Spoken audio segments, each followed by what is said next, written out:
Washington Nationals signed Dom Smith, former New York Met, 1 year, $2 million deal. So the last couple seasons have been pretty bad seasons here for Dom Smith. Last year with the Mets, 194 average, no home runs, 17 RBIs, 11 runs scored at 276 average, 134 at bats. So right now he definitely needed to change the scenery.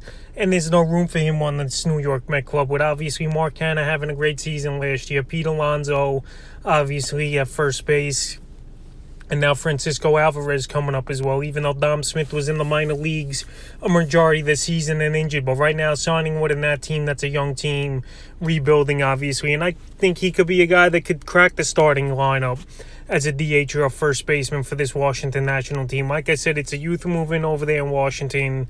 We know it's going to take a few seasons. And Dom Smith, the former top prospect, still pretty young in the latter part of his 20s here. I think he could carve out a role with this national team, because a couple seasons ago, like I mentioned, he was the Mets' best hitter in the 2020 shortened season. So now, here with Washington, we'll see what he could do. In terms of fantasy baseball, I don't think he's a guy that's going to have value, but down the line later in the season, maybe. But going into fantasy drafts in March for most fantasy owners, he's not a guy I'm going to have on the radar. But in terms of a guy to be on the lookout for, he could be a player that could break out with this national team possibly. So Dominic Smith signs with the Washington Nationals, and we'll see if he could have a career resurrection with Washington, staying in the NL East in the upcoming 2023 season.